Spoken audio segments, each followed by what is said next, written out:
Swimsuit presentation pa lang, nagpakitang gilas na agad ang mga nagagandahang kalahok ng Miss Philippines Earth 2016. Ang mga kandidata may kanya-kanyang mensahe pa ukol sa pangangalaga ng kalikasan. Ang Star Bites sa ni Lars Santiago.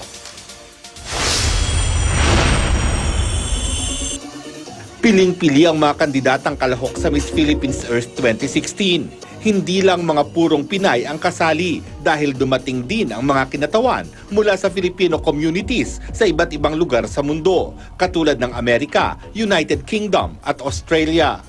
Una silang rumampasuot ang choice nilang swimsuit. At dahil environment protection ang advocacy ng Miss Earth, sa pagkapakilala pa lang nila, may mensahe na sila tungkol sa kapaligiran. I am Cassandra Maria Mabel, 21 from Lobo, Batangas. My advocacy is Mother Nature preservation. As a researcher, I have found that biodynamic farming is the solution to reviving chemical soil.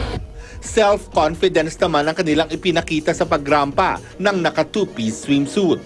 Swimsuit presentation pa lamang ito, pero sobrang nagpakitang gilas na ang mga kalahok dahil may mga hurado nang nagbibigay ng score sa kanila. Tila naman binusog na nila ang kanilang sarili sa kaalaman tungkol sa environment bago pa man sila sumali sa Miss Philippines Earth. I've observed nga the climate change. That's why I want to take action.